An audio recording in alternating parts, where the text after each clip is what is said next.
He did say that they're getting all the benefits of being a state without being one.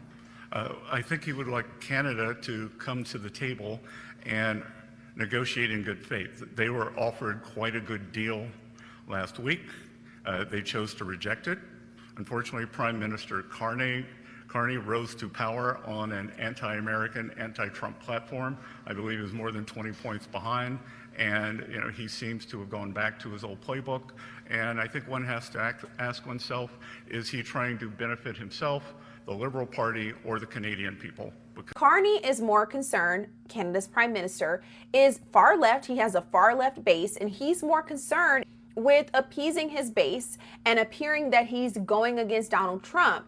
He's more concerned with that than he is with actually saving the Canadian economy. Right now, Canada has much more to lose than the United States if this is prolonged. Canada decided, okay, well, we're going to go against Trump. We're Carney. We're going to go against Trump, and we're going to put 50% tariffs on the United States. Over 77% of Canadian exports goes to the United States. And so by putting retaliatory tariffs on the U.S., they are facing mass job loss.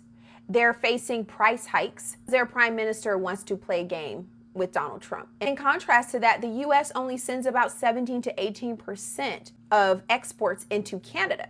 So President Trump has laid out some very good reasons as to why he put these tariffs on Canada in the first place. Unfair trade practices as it relates to our dairy farmers, where in many instances across industries, Canada is insulating themselves where we can export our goods into their country at a minimum capacity, but they're allowed to mass export their goods into the U.S., essentially benefiting from the American consumer while we're struggling to do the same. We're struggling to allow American businesses and manufacturers to actually reach the Canadian market. President Trump also said that fentanyl is a major issue. He called on Canada to secure their borders, making sure that fentanyl is not getting to the United States. They failed to do that. And you will have some Americans positioning this as Trump is doing something wrong. He's literally trying to defend our industries. Our businesses are not able to reach other economies, but we're mass consuming their products and making those countries wealthy.